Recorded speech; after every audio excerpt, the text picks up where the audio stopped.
We were on what is commonly called the Thorny Path through the Caribbean, which stretches from the Bahamas all the way to St. Martin, and this particular passage can be a real challenge. However, the winds and waves settled according to forecast, and it was a pleasant 30-hour passage for Kindred Spirit. Been out here now for about 24 hours, so just coming up to daybreak. It's probably about 5:45. We left Big Sand Key at 6 o'clock yesterday morning, so made good time. It was an awesome passage. So yeah, now in the background we have Dominican Republic, the tip of where we'll be going in, Cabo Cabran. So yeah, we're about 14 miles from there, so yeah, a couple more hours and we should be able to round that point.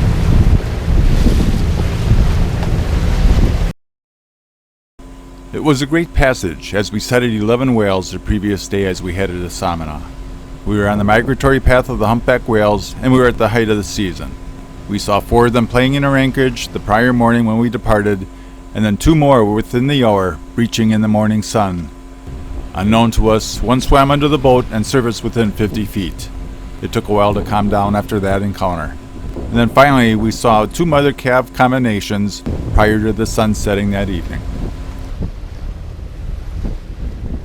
The Dominican Republic shoreline was quite a departure from the Florida and Bahama landscape we became used to the last 5 months, which was low and flat.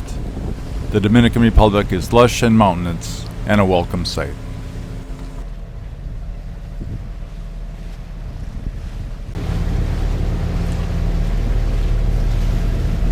You're in the DR, baby.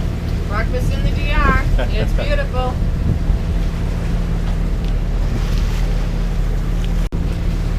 So what did we watch come out of the sky this morning?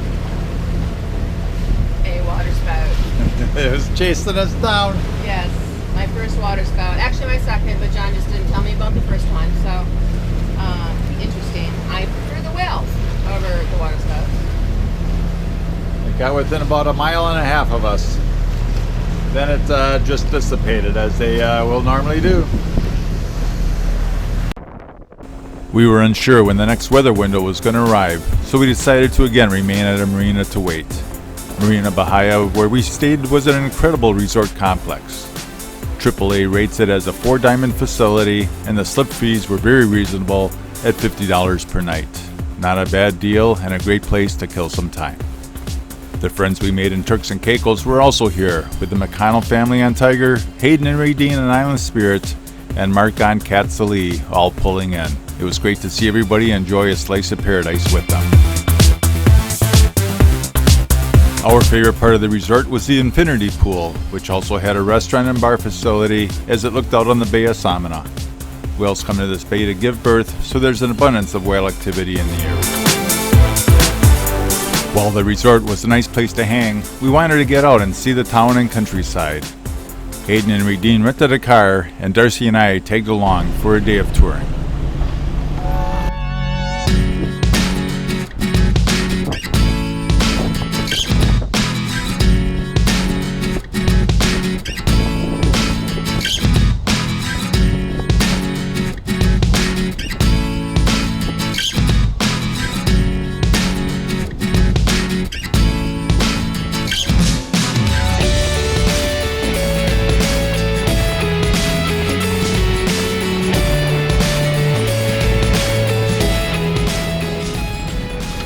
As we got into the city of Samana, the activity level ratcheted up a couple of notches, with motorbikes, cars, street vendors, and taxis, all contributing to the excitement of the area.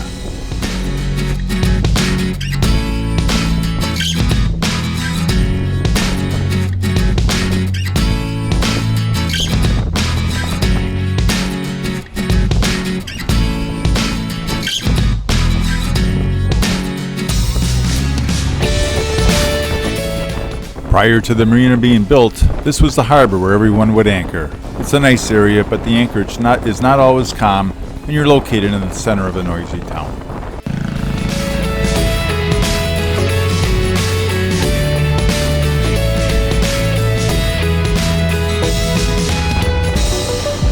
We were finally in the countryside and it was beautiful.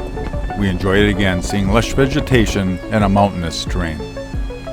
We attempted to find a waterfall, but it appeared it had dried up as we were in the dry season. You're fine.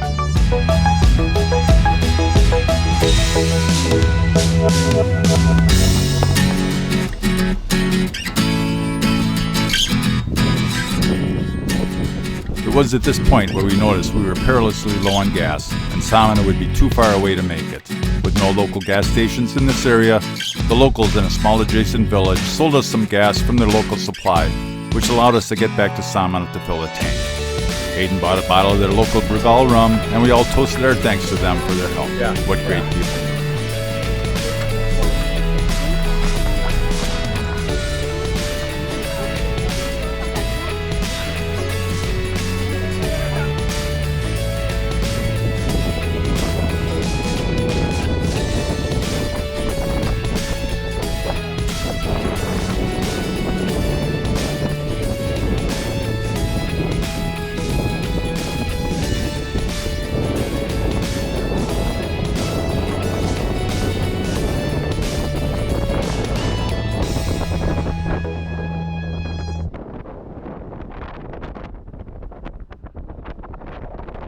We made it back to Samana, being led by one of the local villagers to show us where to refuel. Unbelievable. We were finally back in Samana, and with our gas tanks full, it was time for lunch. We hit a small restaurant run by Michelangelo, a real character. With lunch behind us, it was time to head out again. We arrived at a beach at Cabo Caron, which was a real treat.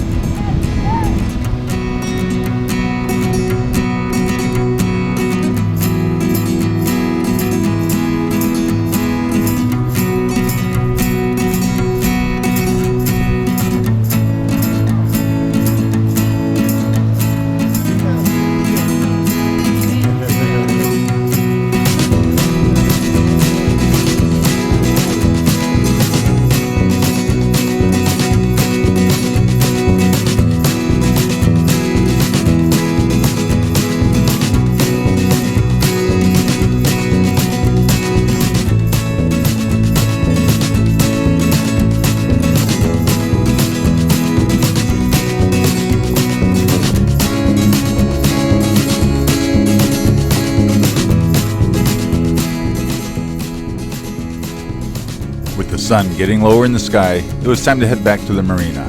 It was Saturday and all the villagers were getting ready to enjoy a Saturday night as we drove by.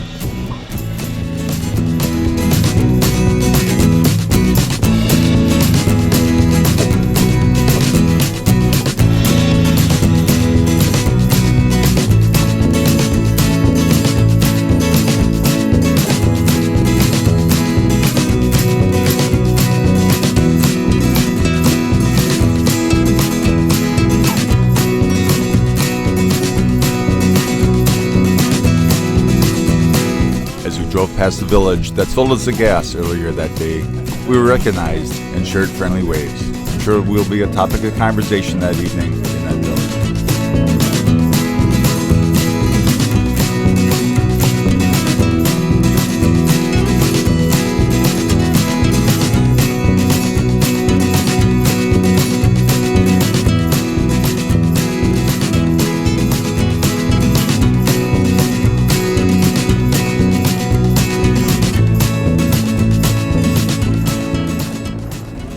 That evening, after returning from our travels to the Dominican Republic countryside, it was a stark contrast between the countryside and the opulence of this resort.